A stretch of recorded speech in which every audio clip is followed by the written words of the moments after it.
You're listening to Systemic Error Podcast. The failure was designed. Trump's fabricated claim during NATO stop blasted by analysts, zero evidence, based on an article by Robert Davis. The $19.2 trillion lie is a governing method. The claim Donald Trump told NATO allies the United States had seen $19.2 trillion invested during his second term, money supposedly pouring into plants and equipment all over the country. Analysts immediately disputed the number, pointed to weak employment data, and noted that some of the investments Trump was claiming had already been announced under Biden, including CHIPS Act, manufacturing deals. Who holds power? The important fact is not that Trump said something absurd on camera. It is that the president gets to turn the White House podium into a propaganda machine and then ask everyone else to do the bookkeeping after the fact. The people fact-checking him on X have no institutional authority. They can expose the lie, but they cannot stop the machinery that produced it. That is the asymmetry. Trump has the office. His critics have receipts. Credit laundering. This is a familiar maneuver.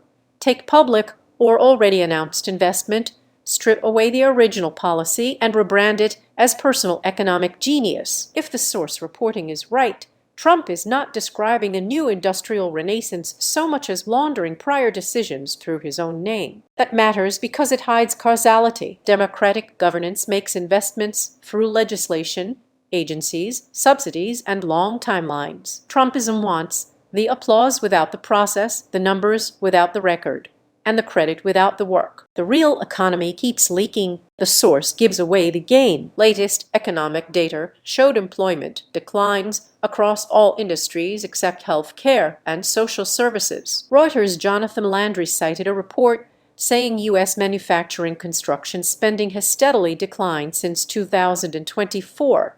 With electronics factories and semiconductor fabs down 44% from their mid-2024 peak. So while Trump is inflating a fantasy total into the trillions, the actual industrial picture is weaker, narrower, and more fragile. That is the political function of a number like $19.2 trillion. It is not meant to be audited. It is meant to overwhelm scrutiny. The misdirection, the falsehood is the point. The lie shifts the conversation away from labor conditions, industrial capacity, and whether promised investment is actually materializing. It turns a policy question into a spectacle about Trump's mouth, which is exactly where he wants it. That framing also protects the real decision makers. If everything becomes a debate over whether Trump exaggerated on the spot, then no one has to ask who structured the incentives, who signed the subsidies, who announced the projects, or why the economic data still shows stagnation in the sectors that were supposed to be reborn. The pattern. This is how authoritarian politics handles material reality,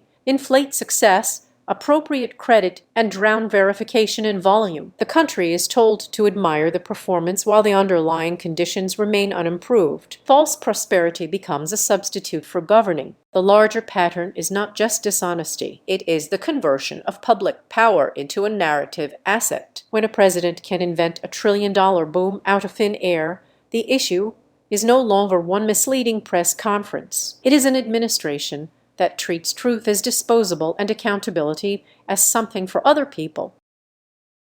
You've been listening to Systemic Error. Thanks to Raw Story for today's article. With the automated voice of LJ, thanks for listening.